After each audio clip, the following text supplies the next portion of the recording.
नमस्कार।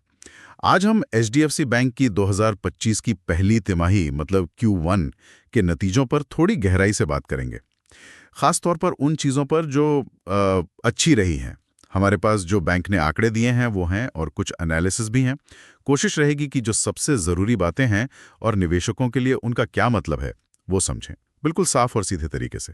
तो चलिए सीधे प्रॉफिट से शुरू करते हैं। बैंक का जो नेट प्रॉफिट है, शुद्ध लाभ, वो इस तिमाही 12.2% बढ़ा है, लगभग 18,155 करोड़ रुपए। और ये तो मतलब जो एक्सपर्ट सोच रहे थे उससे भी अच्छा निकला है। हाँ बिल्कुल, ये आंकड़ा काफी प्रभावशाली है सही में। ये दिखाता है कि बैंक का जो मेन काम है, कोर ऑपरेशंस, वो मजबूती से बढ़ रहे हैं और मुनाफा भी ला रहे हैं। कुल आय भी अगर देखें तो पिछले साल इसी टाइम पे 83,701 करोड़ रुपए थी और अब करीब 99,200 करोड़ हो गई है। तो ये तो काफी बड़ा जंप है। मुनाफा तो ठीक है, पर बैंक ओवरऑल बढ़ रहा है। मतलब लोन और डिपॉजिट्स, उसकी क्या कहानी है? हाँ, तो उस तरफ भी खबर अच्छी है।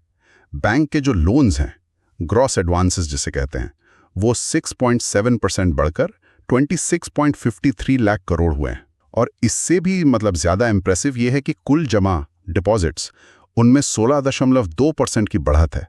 अब वो 27.64 लाख करोड़ पर हैं। बिल्कुल। देखिए, लोन और जमा दोनों में ये जो बढ़ोतरी है ना, ये बहुत जरूरी है। ये दिखाता है कि बिजनेस में मोमेंटम है और ग्राहकों का भरोसा भी है बैंक पर। औसत जमा में भी साल दर साल 16.4% की ग्रोथ है, जो बताता है कि आधार मजबूत है। ये सब तो सुनने में बहुत अच्छा लग रहा है, लेकिन एक और चीज होती है बैंक की सेहत देखने के लिए। वो है एसेट क्वालिटी। मतलब जो लोन दिए हैं उनमें कोई गड़बड़ तो नहीं? हाँ, आपने बिल्कुल सही पॉइंट उठाया। इस मामले में भी स्थिति काबू में दिख रही है। ग्रॉस एनपीए अनुपात मतलब नॉन परफॉर्मिंग एसेट वो 1.40% है। आसान भाषा में कहें तो कुल लोन में से सिर्फ 1.40% लोन ऐसे हैं जहां किश्तें टाइम पर नहीं आ रही। ये बैंकिंग के हिसाब से काफी ठीक लेवल है। और नेट एनपीए तो और भी कम है, सिर्फ 0.47%। और इसके साथ ही जो कैपिटल एडिक्वेसी रेशियो है CAR, वो भी सुधरा है, 19.88% हो गया है। ये दिखाता है कि बैंक के पास काफी कैपिटल है किसी भी आर्थिक मुश्किल या नुकसान से निपटने के लिए। और ROA मतलब रिटर्न ऑन एसेट्स 1.9% और रिटर्न ऑन इक्विटी ROE 14.7% है। ये दिखाता है कि बैंक पैसे का इस्तेमाल अच्छे से कर रहा है मुनाफा कमाने के लिए। हाँ, और ये तो काफी बड़ी खबर है। बैंक ने अपने इतिहास में पहली बार 1.1 बोनस शेयर देने का ऐलान किया है।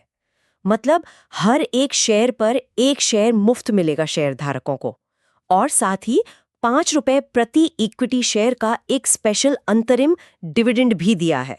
बिल्कुल, ये तो निवेशकों के लिए सीधी खुशखबरी है। बोनस शेयर से क्या होता है? मौजूदा शेयर होल्डर्स को इनाम मिलता है और बाजार में शेयर की लिक्विडिटी भी बढ़ती है। और डिविडेंड तो सीधा कैश रिटर्न है। जाहिर है बैंक का मुनाफा मजबूत है, तभी वो ऐसे कदम उठा पा रहा है। इससे निवेशकों का भरोसा और बढ़ता है। मुनाफे में क्या सिर्फ ब्याज वाली कमाई ही थी या कुछ और भी था? वो अन्य आय का भी कुछ जिक्र था शायद? हाँ हाँ, अन्य आय मतलब अदर इनकम, वो भी इस तिमाही दोगुने से ज्यादा बढ़ गई, 20,000 करोड़ से भी ज्यादा। इसमें ट्रेडिंग से जो फायदा हुआ वो शामिल है और HDFC फाइनेंशियल सर्विसेज के IPO से हुई कमाई भी है।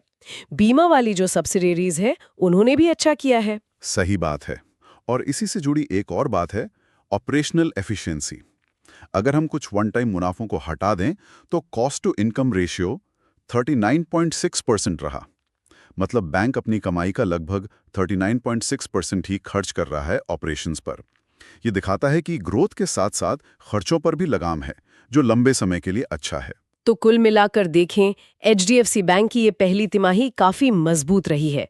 तगड़ा मुनाफा, लोन और जमा दोनों बढ़े, एसेट क्वालिटी भी ठीक है और ऊपर से शेयर होल्डर्स के लिए बोनस और डिविडेंड का तोहफा। निश्चित रूप से ये नतीजे न सिर्फ बैंक की अभी की वित्तीय सेहत दिखा रहे हैं, बल्कि निवेशकों का भरोसा भी मजबूत कर रहे हैं। जो मजबूत कैपिटल बेस है और जो मुनाफा है, वो भविष्य में ग्रोथ के लिए एक अच्छी नींव तैयार करते हैं।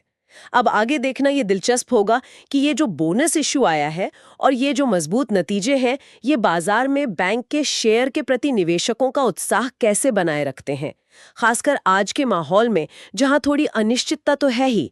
ये देखना होगा कि क्या ये परफॉर्मेंस आगे भी जारी रहती है।